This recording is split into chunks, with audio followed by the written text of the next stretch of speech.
Você já parou para imaginar que há milhões de anos, antes mesmo da formação das grandes cidades do Brasil, gigantes e criaturas estranhas caminhavam por aqui? Pois o que hoje é Brasil, um enorme país espalhado de norte a sul, já foi em outro tempo um território ocupado por dinossauros de todos os tamanhos e hábitos. Eles não vieram de filmes, eles deixaram ossos, pegadas fossilizadas, escondidas na rocha, que os paleontólogos ainda desenterram com cuidado e surpresa. Mas para entender essa história, é preciso voltar muito mais no tempo, para uma época em que o planeta era completamente diferente. Há mais de 230 milhões de anos, durante o período Triássico, continentes estavam unidos em um único supercontinente, chamado Pangeia. O que hoje é o Brasil ficava conectado à África. Não existia Oceano Atlântico separando esses territórios. O clima era, em muitas regiões, quente e seco, com vastas planícies e rios que surgiam e desapareciam conforme as estações. E foi justamente nesse cenário que os primeiros dinossauros começaram a surgir. No extremo sul do país, no estado do Rio Grande do Sul, está uma das histórias mais marcantes. Foi ali que cientistas encontraram um dos primeiros dinossauros do mundo, o Staurikosaurus, que viveu há cerca de 230 milhões de anos, ainda no Triássico. Esse bípede corria sobre duas pernas, caçando ou devorando pequenos animais, e seus fósseis foram achados nas rochas vermelhas da formação Santa Maria, na região conhecida como Paleorrota, um verdadeiro arquivo jurássico a céu aberto. O mais impressionante é que quando o Staurikosaurus existia, os dinossauros ainda eram apenas uma pequena parte da fauna terrestre. Eles dividiam espaço com outros grandes répteis primitivos, alguns semelhantes a crocodilos gigantes. O domínio absoluto dos dinossauros sobre o planeta ainda levaria milhões de anos para acontecer. Ou seja, o sul do Brasil foi palco de um momento crucial, o início da ascensão desses animais. Na mesma região gaúcha, também foi descoberto o Saturnalia, um pequeno dinossauro considerado um dos ancestrais dos gigantes de pescoço longo. Ele media pouco mais de 1,5 metro, era ágil e provavelmente onívoro, mas pertence ao grupo dos sauropodomorfos, a linhagem que milhões de anos depois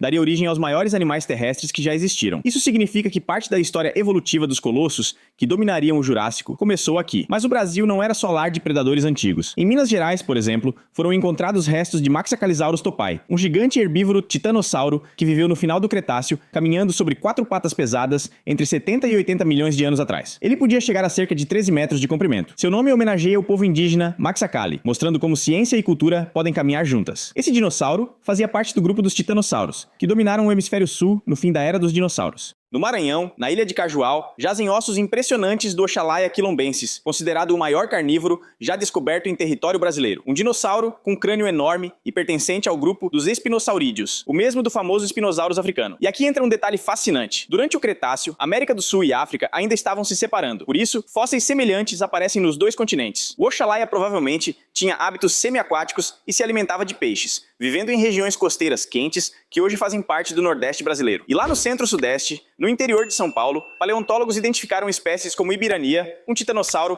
relativamente pequeno comparado a seus parentes gigantes, mas que ainda assim fazia parte da incrível diversidade de dinossauros do fim do Cretáceo. Descobertas como essa mostram que o Brasil não tinha apenas animais colossais. Havia também espécies de porte médio e pequeno convivendo nos mesmos ecossistemas. Além dos ossos, o Brasil também guarda pegadas fossilizadas impressionantes, especialmente no Ceará. Essas marcas preservadas na rocha ajudam os cientistas a entender não apenas a anatomia, mas o comportamento desses animais. Como andavam, se viviam em grupo, se migravam. É como se fossem fotografias congeladas no tempo. Hoje, os fósseis desses animais, que variam de dinossauros carnívoros ágeis a herbívoros gigantes, são achados em sítios espalhados por estados como Rio Grande do Sul, Minas Gerais, São Paulo, Maranhão, Ceará, Mato Grosso e até na Amazônia. Muitas dessas regiões ainda são pouco exploradas do ponto de vista paleontológico, o que significa que novas espécies podem estar aguardando descoberta. Ao todo, pesquisadores estimam que o Brasil seja berço de dezenas de espécies já descritas oficialmente, com potencial para muitas outras ainda escondidas nas camadas geológicas do território. O sul do Brasil, inclusive, é considerado uma das áreas mais importantes do mundo